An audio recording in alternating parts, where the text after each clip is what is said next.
بسم اللہ الرحمن الرحیم۔ پیارے دوستو، السلام علیکم ورحمۃ اللہ وبرکاتہ۔ عورت کو اللہ نے مٹی سے کیوں نہیں بنایا؟ مرد کی پسلی سے عورت کو بنا کے اللہ تعالیٰ نے مرد کو اپنی اس حکمت کا اشارہ دیا کہ میں نے اس عورت کی تخلیق فرشتوں کی لائی مٹی سے نہیں کی، میں نے اسے تمہارے جسم کے حصے سے اس لیے نکالا کہ عورت کا پردہ قائم رہے، فرشتوں کو بھی خبر نہ ہونے پائے کہ زمین کی لائی ہوئی کس مٹی سے عورت کی تخلیق ہوئی۔ یعنی عورت کے تقدس کی حد تو دیکھیے کہ فرشتوں سے بھی اس کی بناوٹ کا پردہ لازمی قرار دیا گیا، اور پہلی عورت اس مرد کی پسلی سے نکلی جس کی وہ منکوحہ کہلائی۔ اب بات آتی ہے کہ پسلی کی عورت پسلی سے ہی کیوں نکلی؟ کیا ٹیڑھا پن وہیں سے ملا؟ نہیں، یہ بھی حکمت سے خالی نہیں۔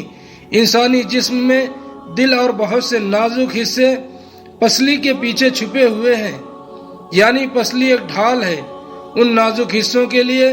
تو اللہ پاک نے عورت کو پسلی سے نکال کے یہ نہیں بتایا کہ عورت میں ٹیڑھا پن ہے، بلکہ اس عورت کو پسلی سے تخلیق کر کے یہ بات سمجھا دی کہ عورت وقت پڑنے پر ڈھال بھی بن سکتی ہے۔ حضور صلی اللہ علیہ وسلم صحابہ کرام کی محفل میں جلوہ فرما تھے کہ ایک شخص حاضر ہوا اور عرض کرنے لگا، یا رسول اللہ صلی اللہ علیہ وسلم، کوئی ایسا مومن بھی ہو جو جہنم میں رہے گا؟ حضور پاک صلی اللہ علیہ وسلم فرمانے لگے، ہاں، ایک شخص ہوگا جو جہنم کی گہرائی میں 1000 سال تک رہے گا اور پکارتا رہے گا، یا حنان یا منان۔ ایک دن اس قدر بلند آواز سے ہی یا حنان یا منان کہے گا کہ حضرت جبرائیل علیہ السلام جہنم کے قریب سے گزرتے ہوئے اسے سن لیں گے۔ حضرت جبرائیل علیہ السلام حیران ہوں گے کہ یہ کیسی عجیب بات ہے کہ کوئی مسلمان یا حنان یا منان پکار رہا ہے۔ حضرت جبرائیل علیہ السلام عرش کے سامنے حاضر ہوں گے اور سر سجدے میں رکھ کر خدا کی تسبیح بیان کریں گے۔ اللہ تعالیٰ فرمائے گا، اے جبرائیل سر اٹھاؤ۔ جیسے ہی جبرائیل علیہ السلام سر اٹھائیں گے تو اللہ تعالیٰ فرمائے گا کہ بتاؤ جبرائیل کیا عجیب دیکھا آج تم نے؟ حضرت جبرائیل علیہ السلام عرض کریں گے، اے ہمارے رب، میں نے جہنم سے آتی ہوئی ایک آواز سنی ہے جو کہ گہرے گڈھے سے لگ رہی تھی، کوئی پکار رہا تھا، یا حنان یا منان۔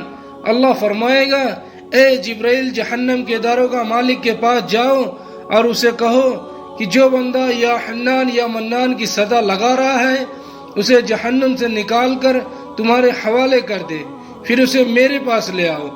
حضرت جبرائیل علیہ السلام جہنم کے دروازے پر تشریف لے گئے، دروازے پر دستک دیں گے، مالک باہر آئیں گے، جبرائیل علیہ السلام انہیں اللہ کا حکم سنائیں گے، حکم سن کر مالک جہنم کے اندر جائیں گے۔ حضرت محمد صلی اللہ علیہ وسلم نے فرمایا، جیسے ماں اپنے بچوں کو پہچانتی ہے، مالک ایسے جہنمی لوگوں کو پہچانتے ہیں۔ اس کے باوجود آپ یا حنان یا منان کے کہنے والے شخص کو تلاش نہیں کر پائیں گے۔ باہر تشریف لائیں گے، جبرائیل علیہ السلام سے عرض کریں گے، اے جبرائیل، جہنم نے گہری سانس لیا ہے، اس لیے کون سی چیز پتھر، کون سی چیز لوہا اور کون انسان ہے، اس کی پہچان نہیں ہو رہی ہے۔ حضرت جبرائیل علیہ السلام پھر اللہ کی بارگاہ میں سجدہ کریں گے۔ اللہ تعالیٰ ارشاد فرمائیں گے، اے جبرائیل سر اٹھاؤ، تم یا حنان یا منان کے کہنے والے کو کیوں نہیں لائے؟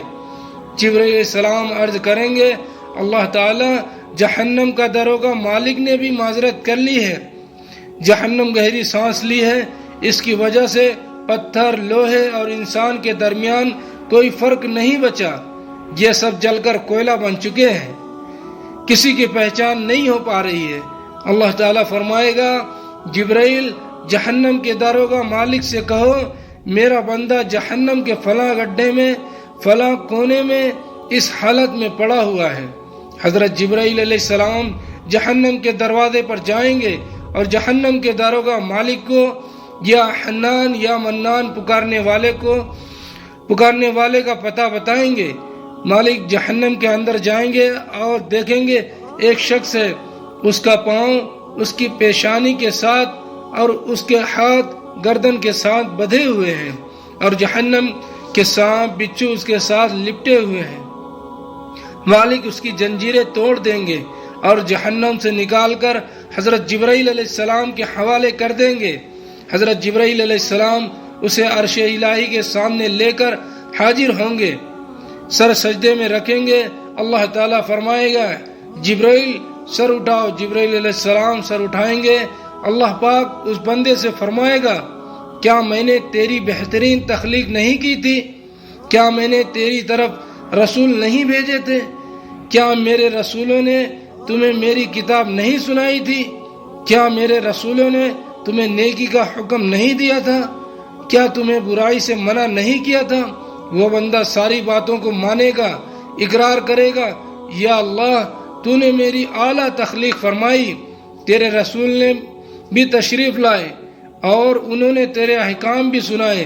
اللہ پاک فرمائے گا فلاں فلاں گناہ کیوں کیا؟ وہ عرض کرے گا یا اللہ میں نے اپنی جان پر ظلم کیا جس کی سزا مجھے جہنم میں ڈال دیا گیا۔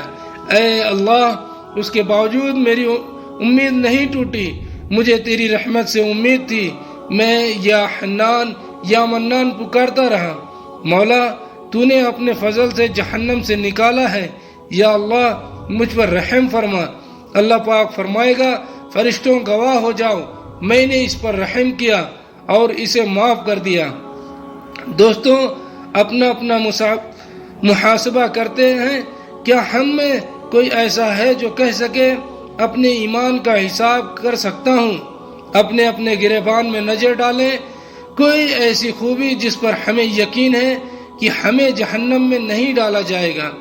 ہزاروں سالوں کی عبادتیں بھی رد ہوتی دیکھی گئی ہیں، تو بس اللہ سے دعا کرتے ہیں اے اللہ ہم جانتے ہیں کہ ہمارے ایمان کا سخت حساب لیا گیا تو یقیناً ہم نہیں بچ پائیں گے، ہم بے حد گنہگار ہیں، لیکن اے اللہ ہم تیری رحمت کا سوال کرتے ہیں، ہم سے حساب اپنے عدل و انصاف پر نہ لینا بلکہ ہم پر اپنی رحمت کا سایہ عطا رکھنا۔ اے اللہ ہماری دعاؤں کو قبول فرما، آمین۔ وآخر الدعوانا والحمد للہ رب العالمین، والسلام علیکم ورحمۃ اللہ وبرکاتہ۔ روزانہ ایسے ہی اسلامی واقعات سننے کے لیے ہمارے چینل کو سبسکرائب کریں۔ شکریہ، جزاکم اللہ خیرا۔